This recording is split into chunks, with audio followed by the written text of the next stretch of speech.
почитувана подпредседателке, почитувана јавност, сакам ете како личност, како пратеник, како дел од најголемата пратеничка група во Собранието на Република Македонија,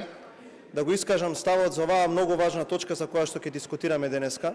Практично и целокупната јавност се заинтересира и е заинтересирана за оваа точка. И сакам да кажам неколку од причините зошто пратеничката група на ВМРО-ДПМН, а и целото мнозинство ќе го подржи предлогот на претседателката на Република Македонија, професорката Гордана Силјановска-Давкова, да професорот Трајко Савевски биде нов гувернер на Народната банка на Република Македонија. Од тоа што имав можност да го видам во изминатиот период и нешто за што ми е особено драго, е дека опозицијата нормално треба да создава теми во јавноста и во критиките кои што ги кажа за професорот Славевски, освен ад хоминем нападите за одредена политичка припадност, немаше ниту еден општествен чинител во државата кој што ја оспори неговата стручност, нешто кое што е и најсилен аргумент зошто ние сметаме дека професорот Славевски ќе биде одлично решение за нов гувернер на Народната банка. Тоа што е особено важно, тука гледам во Собраниево многумина кои што дипломирале на економскиот факултет и практично како најсериозна и најсилна страна од страна на господинот Славевски која што тој ја поседува, ќе ја укажам 40 годишната безпрекорна академска кариера која што практично не постои човек кој што во нашата држава може да ја оспори. Ако мене лично ме прашате, и она кое што во последниве барем 15 години, колку што и општествено сум свесен го следам професорот Славевски, има две особини кои што мене многу лично ми се допаѓаат. Првата е кредибилитетот да го соопшти сопствениот став, кој што многу често можеби и не се во тој момент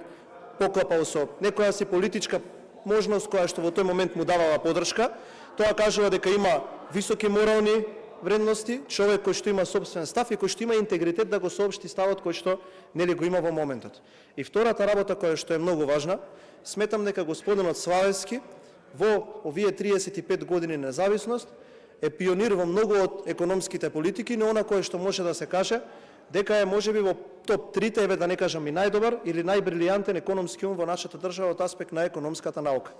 Кога го анализираме неговото CV, ние сметаме дека треба да бидат земени во обзир и неговата академска, но и неговата општествена активност. Секогаш кога зборуваме за луѓето треба да ги цениме по делата, а особено во економијата сите дела се мерливи. Во финансиите, таму каде што има бројки, таму каде што треба да се воведат одредени реформи, сепак најдобро е да го оставите на тестот на времето, па времето да каже дали некој кој што служел во тие ресори кои што го носат предзнакот економија, имал визионерски идеи, реформите кои што ги вовел биле добри или не биле добри. Она кое што може да се забележи во опитисувањето на професорот Славевски, секогаш имал можност да води одредени ресори кога Република Македонија била во некаква криза. Дали тоа било во 2000-тите години, дали тоа било во 90-тите години, дали биле во раните или во првата половина на 2000-тите години, секогаш се случувало некоја криза и секогаш бил визионерски пионир на мерки кои што давале резултати. Еве јас, правејќи анализа, извадив неколку кои што сакам да ги соопштам со јавноста и за кои што сум сигурен дека господинот Славевски ги има сите потребни елементи, особено стручноста, да ја држи стабилна монетарната политика. Зошто е многу важно да имаме гувернер кој што е експерт од таа област и кој што може да одговори, биејќи во претходниот период, за жал, бевме сведоци на инфлација која што беше двоцифрена и многу често Народната банка беше институцијата која што беше повикана при задржување на одредени камати или воведување на одредени елементи да ја држи инфлацијата под контрола. Она кое што е важно, во 2007 година треба да се напомене дека господинот Славевски како министер го воведе рамниот данок, одличен доход и данокот на добивка. Тоа значи дека за многу кратко време приходите од даноците пораснаа, но и се даде можност на сите оние кои што сакаат да инвестираат во нашата држава да не окарактеризираат како држава која што е пријателска во однос на даноците и да го префрлат капиталот тука. Сите знаеме дека тоа доведе до раст од 5% на бруто домашниот производ, нешто кое што ни досега не е надминато. Така да вреди тука да се напомене дека во неговото министерување во 2007 година имавме раст на бруто домашниот производ од 5%, нешто кое што никој претходно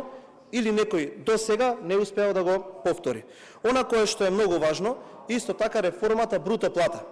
Многу често имавме можност во изминатиот период од собранието, во работите на собранието да добиваме законски решенија кои што беа популистички, но практично сите тие решенија беа вкалкулирани во онаа реформа на бруто плата.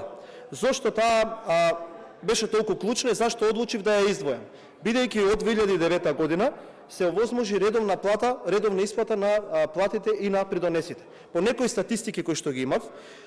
укажува дека пред да се воведе оваа реформа, 14% од вработените не ги добивале платите редовно, а првиот месец по оваа реформа, тој процент од 14% паднал на 1%. Исто тоа, економистите кои што подобро разбираат, сваќаат дека беше една реформа која што требаше да се поздрави. Исто така се осовремени масовната употреба на современите инструменти за плаќање како платежни картички. Тие кои што се поискусни, знаат дека претходно имаше плаќање на чекови и се користеше готовина. Во Скопје имаше само 2 банкомати, едниот беше во трговскиот центар Буњаковец, другиот беше во градскиот трговски центар. Со доаѓањето на власт, односно превземањето на министерската функција на господинот Славевски, огромен процент од платежниот тек се потпре на безготовинското плаќање, нешто што беше пионирски и кое што треба да се поздрави. Се воведоа трансакцијски сметки на граѓаните. Јавниот долг во тој момент изнесуваше само 26% од бруто домашниот производ и она кое што е многу важно, господинот Славевски беше министер на најжестоката европска и светска должничка криза. Тука како уште еден аргумент во насока зошто јас ќе ја дадам поддршката на парламентарното мнозинство за господинот Славевски, укажува на тоа дека во услови на европска светска должничка криза, која што траеше прилично долго време,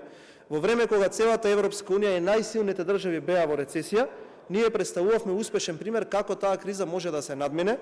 како може цените да бидат исконтролирани. Тие кои што се поискусни или кои што се присутни во економската наука знаат дека тогаш имаше една криза и со нафтените деривати и сето ова успеа да се помине, да се имплементираат мерки кои што ги зголемија приходите во буџетот, да се имплементираат мерки кои што не направија конкурентни со даноците, да се потпреме на безготовинското плаќање со што зафатнината на сивата економија ја намаливме и сметам дека сите овие факти укажуваат на тоа дека аргументот да го поддржиме Славевски гарантира дека Народната банка ќе биде институција која што ќе даде макроекономска стабилност на нашата држава. Сите други работи сметам дека се споредни. Сакам да разговараме за аспект на неговата стручност, да не разговараме за теми кои што се неважни, бидејќи она кое што е важно во економијата, на крај секогаш вие треба да бирате луѓе кои што може да испорачаат повеќе, кои што може да испорачаат подобро, кои што знаат како да ги контролират ризиците на економијата и кои што знаат како да го држат